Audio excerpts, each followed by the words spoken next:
as you. I cannot change my life beyond a point. The only thing I can do is accept. I can look out of the Titanic and say there's an iceberg coming. Others are not even turning around to look. Or they're saying the captain will do something. Or they're blaming me because I'm on the same ship and saying there's an iceberg coming. So these are the levels of denial, guilt, blame, evasion. According to me, it is psychopath. Some kind of weird behavior, But it's built into us. What do you expect? You go through 15 years of industrial education. It's going to have some effect on your brain. Mansoor, very interestingly, when I just browsed, Cuba is the only country that has actually gone through a real life simulation of peak oil and the most extreme form of peak oil. Russia stopped sending 60% of its, Cuba lost 60% of its oil imports because Russia stopped it overnight. So that's not even peak oil. You have no chance to descend. You are just thrown off a cliff. And Cuba has managed to survive in amazing ways. The study of Cuba is called the special period. The people of Cuba call it the special period. How they adjusted to it. And all those principles of the last chapter, which is completely taken from a movement called the transition movement. Because the understanding is not environmental. The understanding is very different. It's not CFL bulbs. It is not a smaller car. It's not, oh, I don't do this, I put out the lights. It doesn't make any difference. These are quantitative changes. Transition talks about qualitative changes. Cuba was able to make those qualitative changes. Rebuild your community. Rebuild your bonds. Those which you broke because of cheap oil, because 2% ज़्यादा देता है, वो 2% कम देता है. 500 kilometers, I get it from him. That's based on cheap oil. You call it globalization. I don't care what you call it. But the point is it's based on cheap oil. What happens when cheap oil is not cheap anymore? I have to rebuild my relationship with him, which I broke. I have to rebuild the way my system works. I do not so much care who's at the center, I care who's in my panchayat. So community, local, it's called resilience. Resilience is a quality that nature has, which we remove because we are into productivity. To be productive, you take one single path which is the most efficient. Whereas in your body, there are multiple paths. So if this comes out, it goes from here. If that comes out, it goes from there. That is resilience. That is built into nature. We violate and disrupt resilience in our ecosystems with this fake concept of productivity. Hey, let's remove all this here. Chalo, we'll grow a few more trees there. It doesn't work that way. So resilience, these are qualities, these are properties that we have to revisit these words. We have to throw out words like growth. Growth, according to me, is the most, you might as well call it cancer. They both are 6-letter, aren't they? So, you might as well call it cancer. Growth is the most, I'm amazed that we sit and we watch national television and global television discussing whether growth will come back. It's like saying, will my cancer come back? It's crazy. we just have time to the post-modern financial world in the West, given that they've reached a certain level of standard of living. For India, I do believe that growth is important because growth is a cancer when it is defined in the manner that you've just described. I completely agree. But growth, when viewed with moderation, is important. For us, we need growth, I do believe. The other is, for example, let me answer that. Yeah. Mike. See, what you are voicing is, if you can come back so they can see. Yeah. What you are voicing is the conditioning that has been fed in our minds, that growth is needed. I'm not talking whether growth is needed, sir. I told you, I'm saying growth is impossible. That is my argument. I'm telling you, please smoke. You want to smoke 40 cigarettes today, 41 tomorrow, 42, 43. I'm telling you, you won't find 41 packets of cigarettes. That's my argument. So my argument is energy-based. My argument is that we are in the decline of energy. It is not a moral argument. It has got nothing to do with socio-political approaches and stuff like that. I fully give it to your thing. Okay, growth is great. You get refrigerators, you get high-speed internet, you get this, you get that, people get jobs, whatever you want to say. I think it's not possible. Because it is based, for this, we have to understand energetics. Energetics is the discipline of energy accounting.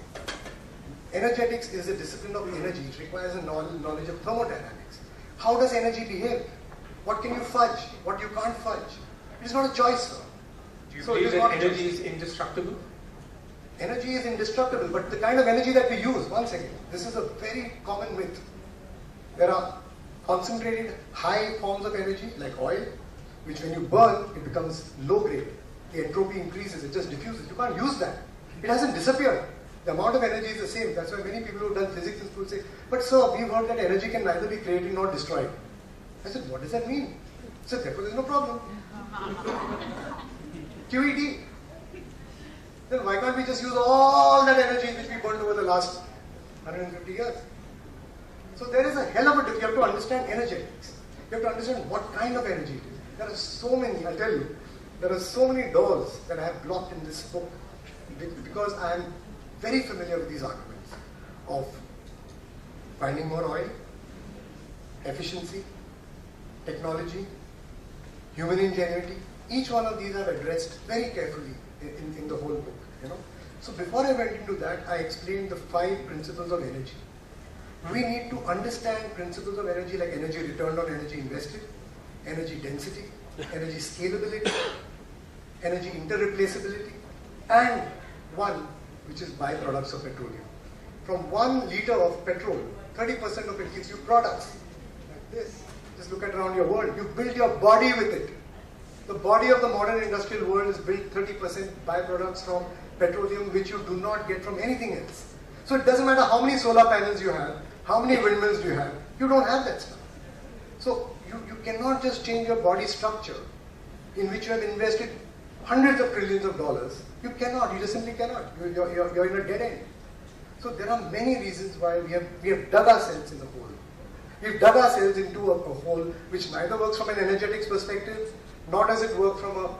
Sorry. I'll just make one more point.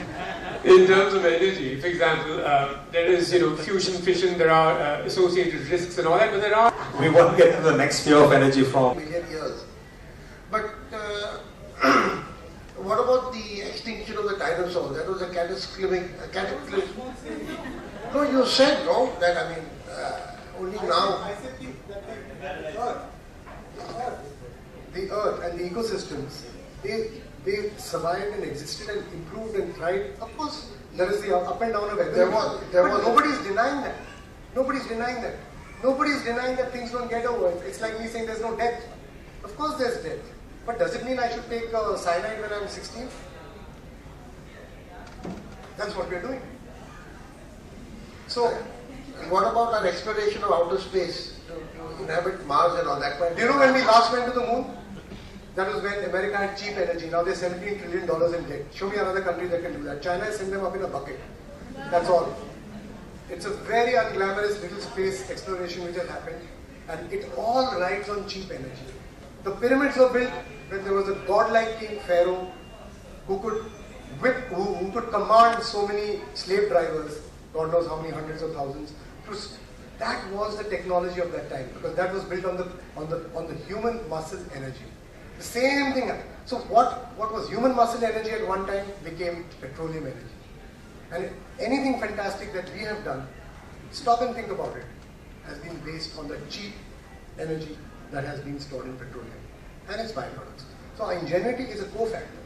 We know how to do it when we have it, but we can't make it. And the second thing I want to say, Amir, is that do you really think we need a bigger machine gun? Haven't we caused enough damage? Then people tell me, no, wait a minute, then we find a big fusion reactor. Do we really need that? What do you think we're going to do with it? Dam more rivers? Cut more forests? Remove more ecosystems? Conquer more? What are we going to do with it? What more useless products will we make? How much more will we make our lives comfortable? Why are you even going there? So that's why I didn't get into the moral argument. I said it's your choice. You want to make your life more comfortable so you don't have to move at all and there's mind-blowing things happening. Please do it. I'm telling you, you will not be able to do it. You're running a 10,000 crore company. My sympathies with you. Remark. I am trying to tell you guys, do you know what you're going to face? Do you know what are these headwinds that you're facing? Do you have any idea what these headwinds are because of? And do you know that you've been fudging these headwinds by artificial means, which are going to come crashing on your head 10 years